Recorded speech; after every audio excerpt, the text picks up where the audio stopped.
Nous voulons vous saluer, Keren et moi. On dit bonjour à tous ceux qui nous regardent. Bonjour, parce que nous voulons, pendant quelques instants, vous partager une série de messages. Nous aurons aussi une autre prédicatrice, Tia Akyun, qui va nous rejoindre dans d'autres sujets.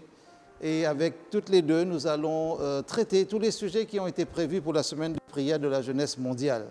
Le thème, c'est « Aimer est un verbe ». Donc, nous n'allons pas retourner à l'école pour faire de la grammaire, mais nous allons réfléchir sur ce que la parole de Dieu nous propose autour de ce verbe « aimer », qui, d'après moi, est certainement le plus beau des verbes qui existent. Alors, le thème de ce jour, c'est « Aimer, c'est sacrifier ». L'amour implique un sacrifice. Je ne sais pas si vous avez déjà entendu l'histoire de ce roi et d'une paysanne. C'était une pauvre paysanne qui vivait dans un petit village. Tout était pauvre autour de cette paysanne. Et puis ce roi était tombé amoureux de cette fille. Alors l'histoire dit que ce roi n'était pas connu pour sa gentillesse. Il n'était pas célèbre pour ça. Il était connu plutôt pour quelqu'un qui était dur et qui pouvait humilier facilement les gens qu'il rencontrait. Quand quelqu'un était d'un avis contraire à sa propre opinion, le roi lui faisait comprendre qui était roi dans le pays. Cependant, l'amour qu'il ressentait pour cette jeune fille, qui était de modestes conditions, a fait ressortir son côté le plus humain. C'est ça, Keren? Un jour, le roi songea à déclarer son amour à la paysanne, à l'emmener au palais et à l'habiller de beaux vêtements et de beaux bijoux. Il était presque certain qu'elle serait ravie et accepterait sa proposition. Comment pourrait-elle refuser? Il est le roi. Cependant, alors qu'il était sur le point de mettre son plan à exécution, il s'est demandé « mais m'aimera-t-elle » Il s'est rendu compte que le fait qu'elle se rende au palais par devoir ou que lui l'y emmène de force ne garantissait pas qu'elle aimerait un jour. Il s'est alors dit qu'il serait peut-être préférable d'aller au village sur un cheval royal, entouré de l'imposante garde royale. La jeune fille serait certainement subjuguée par une telle manifestation de gloire. Il l'emmènerait et ferait d'elle sa fiancée, et il la rendrait semblable à lui. Mais à nouveau, il se demanda, est-ce qu'elle m'aimerait? Finalement, le roi choisit une troisième option. Cette fois, il n'allait pas enlever la jeune fille, ni l'opprimer, lui faire du tort. Cette fois, il choisissait plutôt de s'abaisser au statut de la jeune fille. C'est quand même quelque chose de beau. Il rendrait son statut égal au sien, comme s'il se mettrait là, à côté de la jeune fille, et descendrait un peu de son piédestal de roi. Il s'habilla comme un mendiant, nous dit l'histoire. Et il sortit de ses vêtements royaux, il quitta le trône et s'éloigna pour gagner l'amour de cette jeune fille qu'il aimait. Chers jeunes gens, quel que soit votre âge, cette histoire illustre une grande vérité. Le véritable amour entraîne des sacrifices. Est-ce que vous en êtes conscient? L'apôtre Paul, dans la Bible, raconte aussi l'histoire d'un roi qui était prêt à tout sacrifier pour regagner l'amour de ses sujets. Dans sa deuxième lettre aux Corinthiens, et nous pouvons lire dans 2 Corinthiens chapitre 8, verset 9, je vais lire ce texte, Paul va parler de ce roi qui va faire ce sacrifice. D'ailleurs, peut-être vous connaissez déjà ce texte. Paul va dire, en effet, vous connaissez le don généreux de notre Seigneur Jésus-Christ. Il était riche, mais pour vous, je vais dire pour moi aussi, il s'est fait pauvre, afin de vous rendre riches par sa pauvreté. Chers amis jeunes, concernés par les sujets de cette semaine de prière, il y a tellement de choses à dire sur la merveilleuse histoire d'amour et de sacrifice mettant en scène, en vedette notre roi et sauveur aimant Jésus-Christ. Cependant, cette fois-ci, nous allons nous attarder sur 2 vérités simples. La première vérité, notre roi, Jésus, était riche. Je peux dire, il est riche, mais en tout cas, si nous regardons un peu l'histoire dans sa chronologie, il était riche. À quel point notre roi était-il riche? Chaque année, peut-être vous avez entendu parler de ce magazine Forbes qui publie la liste des personnes les plus riches de la planète. Je n'en fais pas partie. mais en tout cas, je connais quelques noms qui en font partie. En 2022, si on prend l'édition de l'année dernière, le magazine avait trouvé au total 2668 milliardaires dans le monde. Savez-vous combien d'argent ces milliardaires ont accumulé au total? Ensemble, leur fortune s'élève à 12,1 trillions de dollars. On ne parle jamais en trillions, sauf si on arrive à compter les grains de sable. Oui, vous avez bien entendu. C'est-à-dire qu'il y a 11 zéros après le 12,7. Je sais compter un petit peu, mais là c'est beaucoup. Je n'essaie même pas de compter parce que c'est beaucoup, beaucoup d'argent. Mais qui est la personne la plus riche du monde? Actuellement, on dit que c'est Elon Musk, propriétaire de la marque automobile Tesla. Vous le connaissez probablement. Et sa fortune s'élève à 219 milliards de dollars.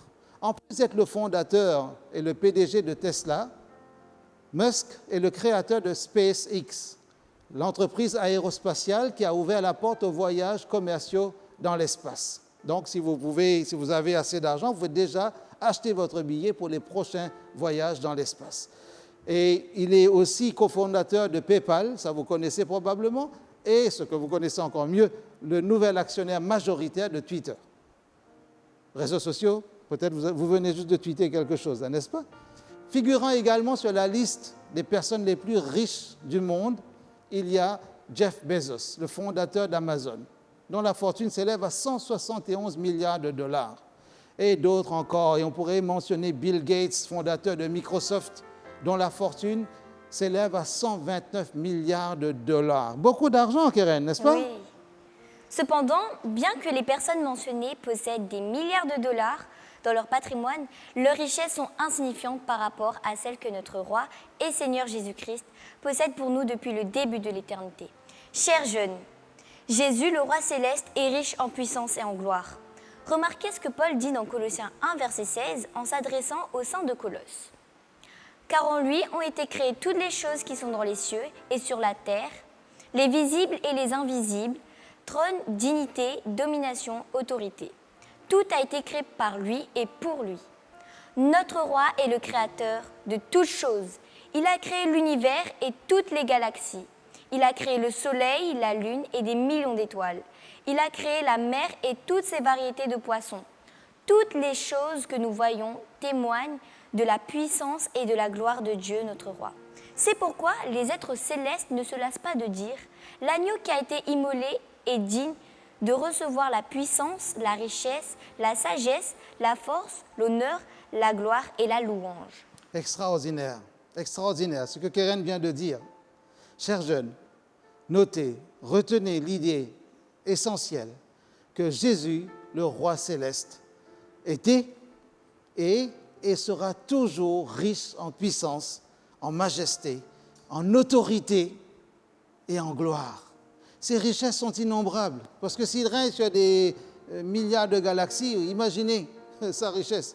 Et ses ressources sont illimitées, parce qu'il est le Créateur. À quel point notre roi Jésus, c'est l'autre vérité, la deuxième vérité que nous pouvons retenir. C'est-à-dire, il est devenu pauvre, il s'est fait pauvre. Comme dans l'histoire, le roi qui s'est fait tout petit, humble, qui s'est mis un peu dans la condition, on va dire, économique ou sociale de cette jeune fille dont il était tombé amoureux. Et la question est posée, à quel point notre roi Jésus est-il devenu pauvre? Lisez vous-même ce qu'il y a dans la lettre de Paul aux Philippiens, chapitre 2. Et c'est un des textes les plus importants dans le christianisme, où Paul va dire des choses peut-être qui paraissent dures. Par moments, on a l'impression qu'il demande beaucoup aux chrétiens. Lui-même, il va dire, à partir de Philippiens chapitre 2, versets 5 à 8, « Entre vous, conduisez-vous comme des gens unis au Christ Jésus. Soyez attachés à Jésus. Lui, l'égal de Dieu, parce qu'il est Dieu depuis toujours. Pourtant, cette égalité, il n'a pas cherché à la garder à tout prix pour lui, comme un trésor. Mais tout ce qu'il avait, il l'a laissé. Il l'a posé de côté. Il s'est fait serviteur. Et dans le texte grec, il est dit, il s'est fait esclave. Il est devenu comme les hommes. Et tous voyaient, concrètement, on veut dire, qu'il était un homme en chair et en os. Il s'est fait le plus petit Il a obéi jusqu'à la mort de la croix. Notre roi est devenu pauvre. Il a renoncé à l'adoration des armées célestes. Il a quitté les alléluia du monde céleste pour une crèche à Bethléem. Il a quitté la puissance et la gloire qu'il avait pour revêtir un manteau de pauvreté. Il a échangé son trône pour une croix. Quitter un trône pour une croix, dans l'histoire du roi et de la paysanne, c'est en gros ce qui a été dit. Mais c'était à petite échelle. Pour conclure, la question se pose par rapport à cette conclusion. Qu'est-ce qui a poussé notre roi à un tel sacrifice? Serait-ce son amour pour nous? Oui, la Bible dit que c'est l'amour qui a poussé Jésus. Nous ne pouvons pas imaginer jusqu'où va cet amour, mais nous recevons la bonne nouvelle que c'est par amour qu'il l'a fait. Jésus, le roi céleste, s'est fait pauvre pour nous. Ce qui est vraiment la richesse de l'amour ou la force de l'amour, en se sacrifiant pour le bien-être de ceux que vous aimez. Dieu nous aime, Dieu vous aime, Dieu aime ce que vous aimez. Et l'idée que nous devons retenir, c'est que par amour, il s'est sacrifié, il est venu parmi les hommes. Et grâce à sa pauvreté, nos vies sont plus riches aujourd'hui. Maintenant, je vous le demande, comment allez-vous répondre à un tel amour? La meilleure réponse que vous puissiez donner est de livrer votre vie en sacrifice d'amour. Rappelez-vous que le véritable amour entraîne des sacrifices. Face au grand sacrifice de notre roi, vous et moi devons être prêts à tout laisser tomber, à tout sacrifier et à tout donner par amour pour lui. Aujourd'hui, ici, maintenant, avec Keren, nous voulons vous inviter vraiment à remettre votre vie entre les mains de ce roi céleste qui, par amour pour nous, est devenu pauvre tout en étant riche. C'est une bonne nouvelle, n'est-ce pas? Retenez bien l'idée. Le véritable amour entraîne des sacrifices. Que Dieu vous bénisse. Que Dieu vous bénisse. Amen. Amen.